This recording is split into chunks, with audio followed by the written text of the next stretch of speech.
Bienvenidos al lugar de las mentes inquietas, donde exploramos el fascinante caos entre mentes y neuronas.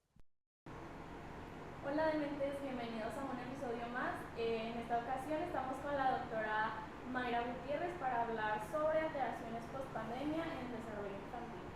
Bueno, pues nosotras sabemos que usted está en el área de neuropsicología clínica y también en la salud y el deporte, pero nos gustaría que nos platique un poquito sobre su trayectoria, cómo llegó hasta donde está ahorita. Bueno, yo soy psicóloga clínica, soy egresada de la Universidad de Guanajuato. Allá en esa universidad también cursé la maestría y el doctorado en ciencias médicas. Luego hice un diplomado de neuropsicología clínica en la Conrad Lawrence de Colombia. Y bueno, estoy trabajando acá en la facultad desde el 2015. Como ya lo dijiste, hago investigación también referente a neuropsicología y deporte. Y bueno, les doy clases a ustedes en neuropsicología clínica. ¿Qué más? Es algo les puedo contar. Muy bien. No, pues nosotros agradecemos mucho que usted esté aquí con nosotras aportando pues su conocimiento más que nada para este tema, que este tema pues la verdad es algo que a todos, incluyéndonos, nos impactó mucho. Fue un golpe así muy repentino y pues sabemos que nosotros en el 2020 fue un año de grandes cambios y sobre todo fueron cambios muy inesperados y que no contemplábamos que nos iba a llegar una pandemia de esa magnitud como nos llegó el COVID-19, ¿verdad? Por esto y por otras razones, ¿verdad? Que las escuelas y los padres de familia pues los agarraron de sorpresa, a nosotros también, ¿verdad? O sea, incluyéndonos como alumnos, o aquí que estamos de que nosotros como alumnos y usted como maestra, que nos tocó la modalidad ya en línea. Y esto, pues más que nada, yo creo que nos impactó mucho en el sentido de que no estábamos preparados y creo que gran parte de la población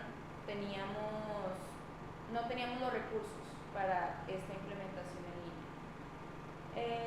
Por lo que nos gustaría conocer más a detalle los efectos que este cambio del COVID generó, principalmente en lo que es la población infantil, en niños, y el cómo esto impactó en las diferentes esferas de su vida, ¿verdad? Porque no nada más afectó académicamente, sino afectó pues muy global alrededor de ellos.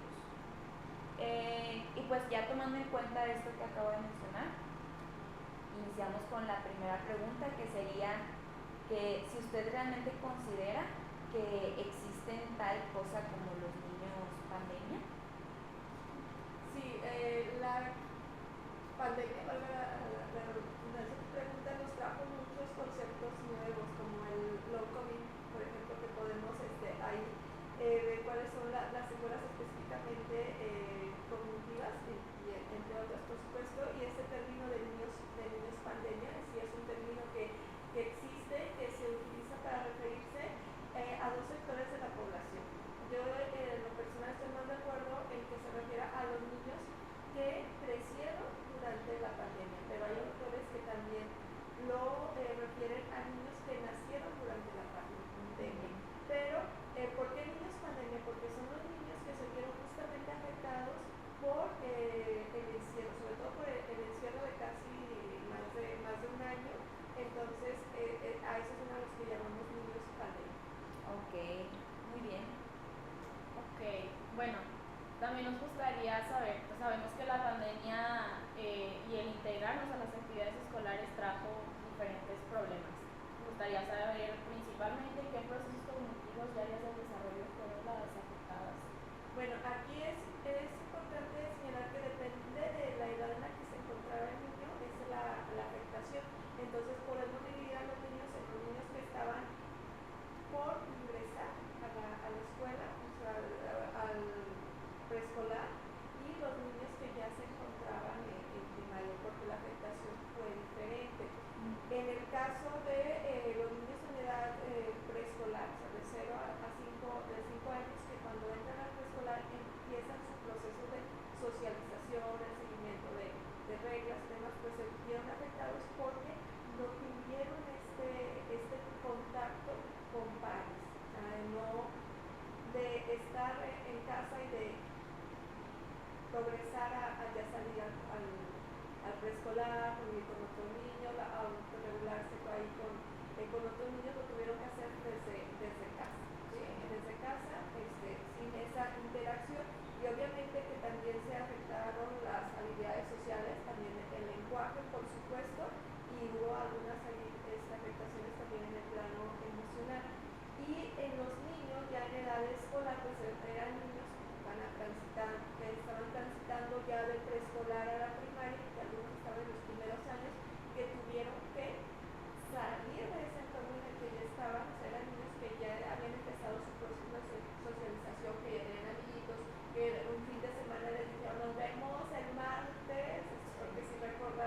convivir y fue como un alto a su proceso cognitivo de avance, ¿verdad?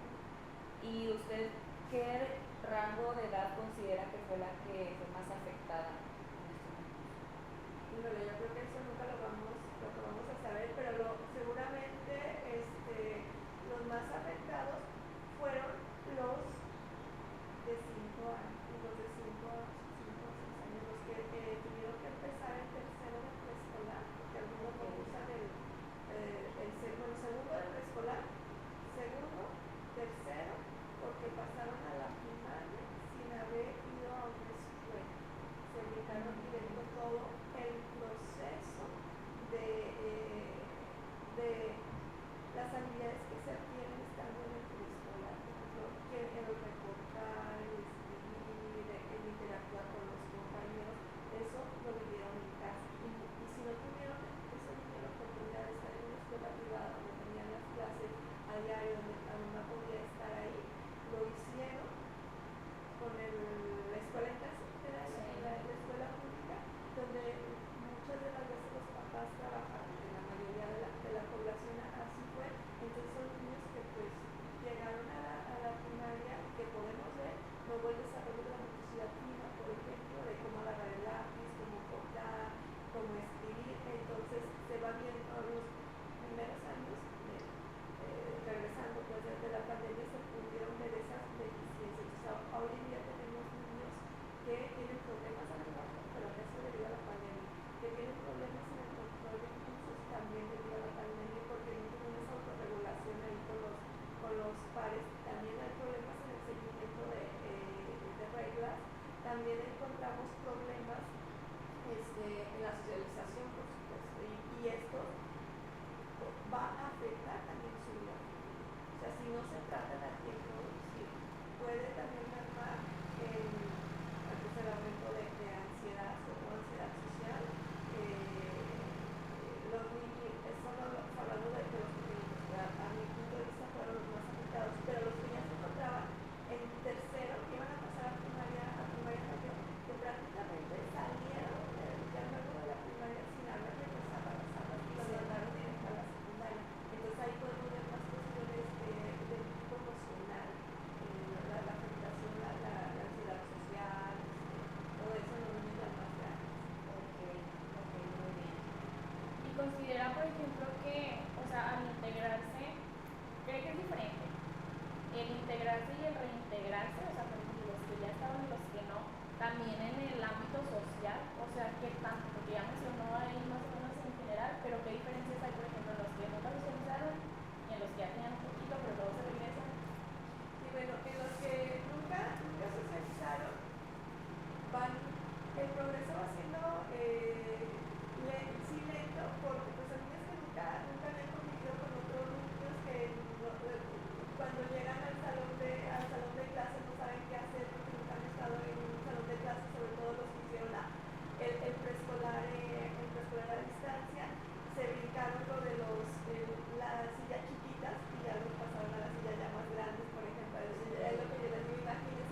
eso afecta, o sea, de que el reconocimiento facial, de que el reconocimiento de emociones.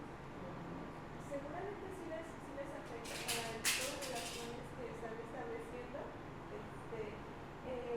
porque les cuesta trabajo reconocer. Acuérdense que esto es gracias a la mirada en el espejo que podemos reconocer las emociones en nosotros, pero también recordemos la importancia de la flexibilidad, toda esta parte, si no es estimulada, entonces sí puede haber un problema, pero en cambio si son niños a los que se les atiende, que son niños que que empiezan a socializar ya más, o sea, a lo mejor sí, y ahí tienen mucho que ver los papás, o sea, son papás que se preocupan porque darle espacios de socialización para que se puedan mermar un poquito esas Ok, y a largo plazo, ¿qué tipo de problemas se podrán presentar en su salud en los niños? en la salud como tal. Bueno, podría ser esta parte que ya mencionaba de sistema inmune. En cuanto a la salud emocional, ya me voy por la tangente, iba a hablar aparte de la importancia del sistema inmune, pero igual, todavía tengo tiempo, sí. Es que miren, hay algo, ¿por qué digo esto de la salud? Hablando ahora de la salud y de los anticuerpos, porque hay algo que se llama la microbiota, o sea, que son todos esos microorganismos que nosotros tenemos en nuestro organismo y que deben de estar en equilibrio, los buenos y los malos. Y ahora, a lo mejor han escuchado, están haciendo muchos estudios porque se cree que una alteración en esta microbiota está relacionada con la ansiedad, con la depresión, con los trastornos emocionales. Entonces, incluso hay ya han visto los probióticos, pues tiene que ver con esto. Entonces, esa microbiota nosotros la vamos adquiriendo desde la gestación de nuestra mamá, o sea, qué tipo de alimentación tenía, etcétera, ¿no? Cuidado de salud, y también al momento del nacimiento, si nacen por cesárea, obviamente están libres de esos microorganismos, no lo voy a hablar, patógenos que a un niño que nace por el canal de parto. Igual la alimentación durante los primeros años y todo esto de dónde comemos, ¿no? Entonces eso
que muchas cosas que se presentan ya a futuro con los niños ya post pandemia son sus conductas, o sea que es una de las cosas que son más afectadas también. ¿Usted qué conductas, qué alteraciones conductuales considera que tienen estos niños también? La falta de control de impulsos. Eso de las tabletas, Son las primordiales. No hay una tolerancia a la frustración también. Falta de tolerancia a la frustración en la información. Okay. Bueno, y por ejemplo, pues bueno, ya sabemos que en pandemia pues fue la virtual, ¿verdad? Y ya mencionó de hecho hasta cierto punto todo esto de la importancia de que hubo papás que nada más era pues como que en la tablet y ya, otros que pues ya estaban acostumbrados a la tele, a las pantallas y todo esto, pero realmente ¿hay alguna alteración, o sea, influye el mayor uso de las pantallas en el desarrollo de los niños? Sí, por supuesto. Perdón que te interrumpa. Sí, por supuesto que influye. La verdad es que como papás luego es súper cómodo tener la tablet, porque la verdad es que los niños se quedan ahí las horas. O sea, sí. Pero por supuesto que va a influir, no solamente va a afectar la vista, sino también va a generar estos tipos de problemas conductuales que me preguntabas hace un momento. Los niños entre las principales afectaciones va a ser la atención. O sea, los niños no van a poder centrar la atención en otras actividades porque están cambiando constantemente de imágenes en la tablet. Entonces, sus tiempos de atención son menores. Yo les digo a las mamás de los niños, dejen que se aburran, o sea, la verdad es que dejen que se aburran porque eso va a despertar la creatividad. Y el uso de las tabletas por tiempos prolongados va quitando estas habilidades de ahí, luego yo qué hago, o sea, la imaginación, el desarrollo de la imaginación con el juego. O sea, el juego es fundamental para un desarrollo óptimo de los pequeñines, porque en el juego va toda la parte de la creatividad, todas las habilidades, la autorregulación, la planeación, de tener una actividad, a diferencia si nada más estamos con la tablet, con el ritmo. Que no es que estemos satanizando los dispositivos, no, por supuesto que no, la verdad es que también hay aplicaciones muy, muy buenas, pero todo el rato, o sea, no sé, 20 minutos medido, por allá medido y de acuerdo ahí a las edades y también a los tiempos, o sea, no les podemos dejar las tardes a los niños en las noches por la luz, porque si no luego se altera el sueño, ¿no? Por la Sí, luego también como que esto de que dejar que se aburran les ayuda a ellos mismos de que generar la tolerancia, que es lo que a muchos les falta en niños post pandemia. Y para los, bueno, ya desde casa, ¿usted qué recomienda cómo se pueda trabajar los procesos cognitivos afectados? Bueno, lo podemos trabajar desde la parte lúdica con los juegos de mesa. O sea, ahí sí está súper recomendable los juegos de mesa. No sé si han notado que ahora tenemos más juegos de mesa, pues ha sido a raíz de estas recomendaciones, porque les van a ayudar primero a la tolerancia a la frustración, que van a perder. Y yo les digo a mis mamás, déjenlos que pierdan, háganles trampa. Sí. Espero que ningún niño ni ya me esté viendo, menos mis hijas. Porque eso les va ayudando, o sea, sí dejarles ganar de vez en cuando, pero otras veces no, y poco a poco ir ahí trabajando. Yo les digo desde la lotería, o sea, la lotería, además de que en la lotería se manejan trabajamos diferentes procesos, también ahí en memoria de trabajo, la planeación y todo esto, entonces también el seguimiento de reglas les va a ayudar. Ahí el juego de mesa y también en la convivencia en familia, juegos que les permitan también el lenguaje, porque el lenguaje también se vio afectado. Entonces a lo mejor nos está viendo algún padre que dice, yo no tengo para comprar un juego de mesa, cómprale pues un basta, o sea, probemos un basta con una hoja y anotar, decirlo también para la escritura, a ver, palabras que empiecen con país, flor, cosa, ¿no? Y eso les va ayudando a afinar el lenguaje y les va ahí también se va trabajando la convivencia y familiar. Otra cosa también muy importante a trabajar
México, 3 veces mayor que aquellos que no tuvieron en reclusión. La siguiente es: los efectos de la pandemia tendrán consecuencias en los niños en cuanto a una baja autoestima, impulsividad, salud mental y cambios de humor recurrentes. Y la otra es: no subió el índice de depresión durante la pandemia. ¿Cuál de esas tres sería la mentira? La última. La última. Sí. Es muy evidente esa. Sí. Fácil. Muy sencilla. Muy bien, la siguiente sería: durante la pandemia, la población que se vio más afectada a nivel psicosocial fue la infantil. Durante la pandemia se ha registrado una baja en los índices de dependencia emocional y gracias a la pandemia los índices de conducta rebelde y desafiante incrementaron. La segunda. Muy bien. Es correcto. Y la última sería: el COVID-19 puede manifestarse como dolores de cabeza, mareos, alteración de conciencia y convulsiones. También es probable que la ruta de ingreso del virus sea a través del nervio olfatorio. Y la otra sería: el coronavirus nunca tiene manifestaciones musculares. La segunda. La segunda, A ver, ¿me la repites otra vez? la de es probable que la ruta de ingreso del virus sea a través del nervio Ok. olfatorio. ¿Y la primera cuál era? El COVID-19 puede manifestarse como dolores de cabeza, mareos, alteración de conciencia y convulsiones. ¿Y la tercera? El coronavirus nunca tiene manifestaciones musculares. Esa es la última. Es muscular. Sí, así es. El COVID sí nos puede generar alteraciones musculares. Y bueno, eso yo creo que ya sería todo. Ya son todas las preguntas, ya está nuestra actividad. Podríamos dar por concluida este podcast, que la verdad yo creo que nos sirvió mucho. Es un tema muy interesante. Yo creo que es un tema muy nuevo, ¿verdad? O sea, no es como de que hayan muchas investigaciones o de todo sobre este tema. Entonces agradecemos mucho que nos haya aportado de su conocimiento sobre esto. Y yo creo que ya sería todo. Muchas gracias a los que nos están viendo desde sus casas.